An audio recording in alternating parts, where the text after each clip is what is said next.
I've got to come clean. I don't own a single one of my hundreds of Airbnb properties that you guys see on this channel. And the way that I made my money 10 years ago, getting started with Airbnb with leases instead of buying, that economic environment is coming back in a big way. This video, I'm going to share with you how I got started, the environment that it took for me to succeed, and why the end of 2025, 2026 is going to be huge for what everybody now calls Airbnb arbitrage or rental arbitrage. My name's Sean Rocky Geach. I've made tens of millions of dollars on Airbnb, not owning a singular property, which is still kind of nuts. And yeah, we can still pull this off. I'm gonna tell you how. Let's go. So let's start with the fun part. I got evicted and went homeless in 2009. And it was because of that I started my Airbnb business. I could not live somewhere by myself because I couldn't get approved for a lease. And so after starting my first company after 2009, I was trying to build sales teams with newspapers, and I got denied for an apartment in Ventura County, California.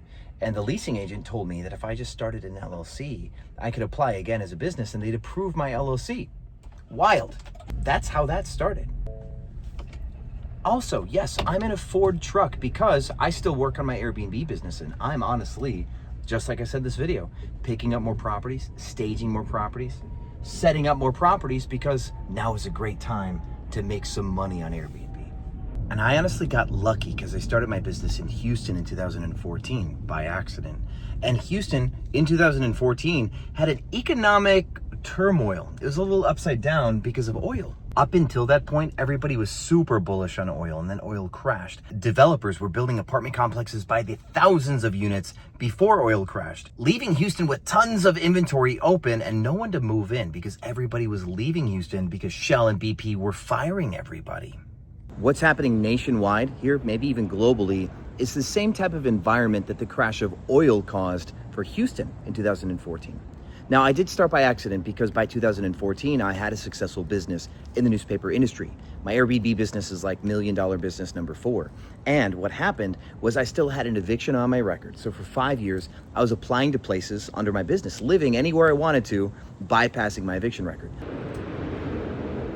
I started putting employees into apartments that I paid for as relocation packages because I was recruiting them to come work for me. And a few months in, these guys did not need my place anymore. I gave them 2 months of rent for free, but I signed year-long leases. And then because they moved out, I had a bunch of empty apartments, end of 2014. I paid the rent on those apartments and just lost the money for 4 months until somebody mentioned that they stayed at an Airbnb, like in Austin, like Lake Travis or something, over Memorial Day weekend. And that's when 2 and 2 came together. Let me fix the lighting situation here. This handheld thing is wild. So 2014, I put 3 apartments on Airbnb. On average, I spent about $4,000 on furniture for those places. And they started making $2,000 in profit per month per property. That was huge. I still was distracted because my newspaper business was doing so well comparatively. Now, the reason why this was working is rents were suppressed and I was getting a ton of free rent upfront from landlords. They were advertising 8 weeks of rent for free. Meanwhile, my best friend, his name is also Sean, was getting nearly 200% commission on leases for locating. So I could pick up a lease, and if the rent was $1,500, he'd get a $3,000 commission and I'd get $3,000 of free rent. It was nuts at the time. You'll notice today that apartment complexes are starting to advertise 4, 6, or 8 weeks of rent for free, depending on where you are. But we're just hitting the beginning. You see, commercial real estate is upside down. And there are far more sellers for homes than there are buyers. And as a percentage spread, it's unprecedented in my generation, in my big age of almost 40 years old now. In 2012 to 14, this happened before where there's more sellers than buyers, I believe. It could have been 2010. We'll look the data, put it on the screen. But there were lots of buyers back then too. Now, not only are there many sellers looking to sell, but there's just no buyers because of the interest rates. People are locked into their properties. So not only will we have overbuild apartment complexes, new build houses that are gonna sit empty and rot, but also homeowners that are probably going to become landlords because they have nothing else that they can do with the property. They don't wanna drop the rates to sell. Now, somewhere in the back of your head, you might be saying, well, this can't be legal. Subletting is illegal, right? Well, actually, let me tell you about contract law. Subletting is an agreement that a tenant makes with a landlord. The contract says no subletting. And very few cities regulate subletting as well, but like 98%, 99% of the situations, it's just a landlord-tenant agreement. And if you get a landlord to agree to remove the no subletting clause, more specifically, allow you to advertise on lodging websites like Airbnb, if you get that marked down in the agreement, there is no law that says you cannot sublet. So subletting has never really been illegal. It's just been against your contract, which means you could get evicted. Now, landlords have to evict people all the time. And this is where you come in.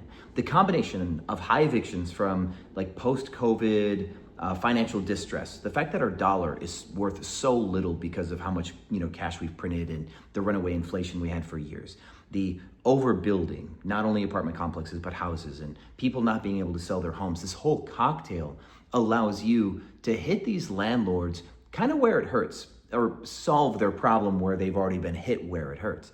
Imagine a landlord that has to evict somebody, spend $10,000 to repair a property, which takes 2 months or 6 weeks to get it done, and then he has to go put it back on the market, and he's got to pay a real estate agent to find him a tenant, and he's having a hard time finding a tenant because it's just like not the right environment. That person is frustrated, and their biggest problem was the tenant prior. It could have been a family, it could have been a couple of bachelors, but they are regular residential tenants, and they did a number to that person's property. You as a business owner saying, hey, I'm going to run this as a business is by nature completely different. And if he just had to evict somebody or deal with a bad tenant, he'll be more open-minded. And this is the most important obstacle of whether or not you can do this business model. To make money in short-term rentals with properties you don't own, you have to find somebody who owns a property that will let you do short-term rentals in their property. And there's multiple models. There's the rent model and there's the revenue share model. And I will quickly tell you that even though revenue share is cool, if you're new to this, trying to pitch that is going to be really hard because there's people like me with 10 years of experience pitching rev share, and we do this at such scale that we've got nice, beautiful pitch decks and we have past data. I've got performance data that can guarantee a landlord a return. You as a newbie, you can't really make a guarantee to a landlord. You'd have to find a really silly, like uninformed landlord to get a rev share as your first property. But I'll tell you, if you get a couple arbitrage, then you can go pitch rev share later and not even pay rent on your third, fourth, fifth, or 10th property. And quick tips if you want to do this. When you call a landlord or a real estate agent, you're not going to pitch over the phone because you're a big stranger on the phone. And that's one of the hardest places to sell is phone sales. If you can get them to meet you in person somewhere, they can take you in for like 10 minutes, 15 minutes, get the body language, your mannerisms, like your executive presence and whether or not you're trustworthy will come through in an in-person meeting. And all of the negative assumptions that a landlord or a real estate agent might have can just simply go away by meeting you. All my students, this is the biggest thing that they overcome right away, where if they were failing before they came to me, they're typically trying to pitch the whole deal on the phone. Now imagine you just are thinking of the worst type of person on the phone as you're hearing a pitch. You're gonna say no to some new business model if you assume the person on the other end of the phone is some sort of shady person. Getting a landlord to meet you in person is how you overcome that. Most of your objections may go away just by not trying to pitch over the phone. For example, I'll call a landlord and say, hey John, pleasure to meet you, my name's Sean. I own a corporate housing and reaccommodations company. We're looking for a few houses in the neighborhood that you own a property. I found your property on Zillow, photos look great, or I saw a yard sign, place looks good from the outside. Now I would like to tour the property and make sure that it works for our business use. And since we are a company, I'd like to meet with you, tell you more about how we operate, make sure that there's a good mutual fit. What do you say, John? Can I meet you Tuesday or even tomorrow morning to tour the property? I'll bring you a coffee.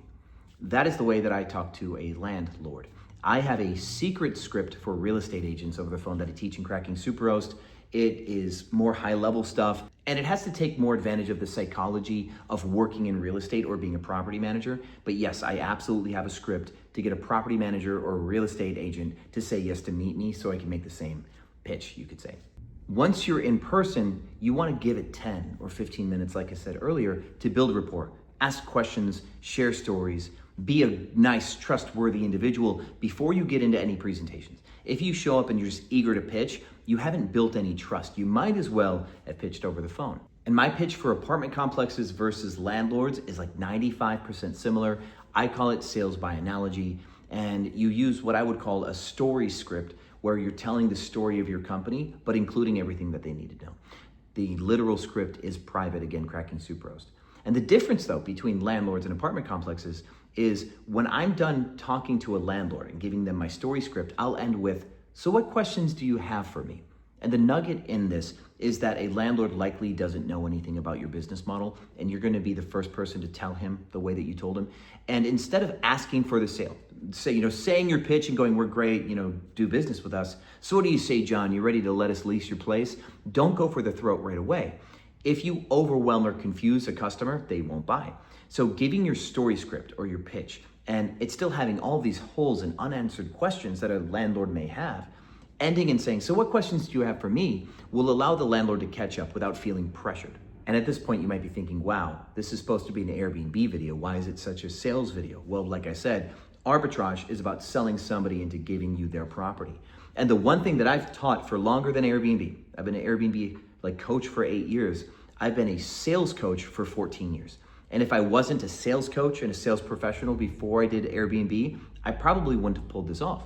I didn't have a mentor, and there wasn't a YouTube channel to teach sales techniques for Airbnb arbitrage when I was new to this. This is kind of the perfect intersection. If you really are serious about doing Airbnb with properties you don't own, it's a little bit of sales, it's a little bit of market research, it's a little bit of hospitality once you have the property. So your next step is to learn market research and to start learning sales if you don't know sales. If you want me to be your sales coach to help you pitch arbitrage, I'll leave a link in the description for Cracking Superhost. But also, I'm gonna put in the corner right here a playlist on market research, because right now there are tons of Airbnbs. And getting started 10 years ago, anybody could do this. You could have terrible design, any location, there just wasn't enough hosts. But today, there's lots and lots of inventory. Now that can work in your favor. One of my favorite ways to make somebody a millionaire on Airbnb is what I call the copycat strategy. I'll teach somebody to identify the best properties in a market and copy the things that are working in any market. So you could be in Miami, you could be in Cleveland, Ohio, you could be in Milwaukee, you could be in Dubai. I have students in 42 countries, by the way. We can do this all over the world. Identify the properties that Airbnb are selling and then sell the same product. Because imagine, it's like a restaurant with one table. That's what an Airbnb is. And as soon as somebody books the restaurant and that one table, you can't go either. You have to have a reservation and they're all booked up. But if you started a Michelin star restaurant, copycat, across the street from another Michelin star restaurant that's always booked, you'd get all the overflow. And that's kind of how Airbnb works. If there's one amazing property that's making $500,000 a year and it's always booked, on the dates that they're booked, they are no longer your competition. You're the only one that shows up on search because they're already booked. And we can take advantage of this because Airbnbs are unique, but they exist in economies that have scale. And as long as we're not oversaturating a market with more of what there's already too much of, we're gonna make money. And I can tell you, this industry is still new enough that there's not enough people doing something like this, that almost every single good piece of product that I find all over the world, there's not duplicates of them. And so it's very easy to become the second or third best property in a market and know for sure that you're gonna make money. So pardon me for making this short. I've taught this for 8 years. I've got tons of free content on this YouTube channel. Tonight's date night and I'm cooking some steaks. So I'm gonna get to that. But if you have questions, put them in the comments and I will either make you fresh videos or I will give you links to the videos that have the answers that you seek. Thanks for watching this video through to the end. You're my favorite people and I'll see you on the other side.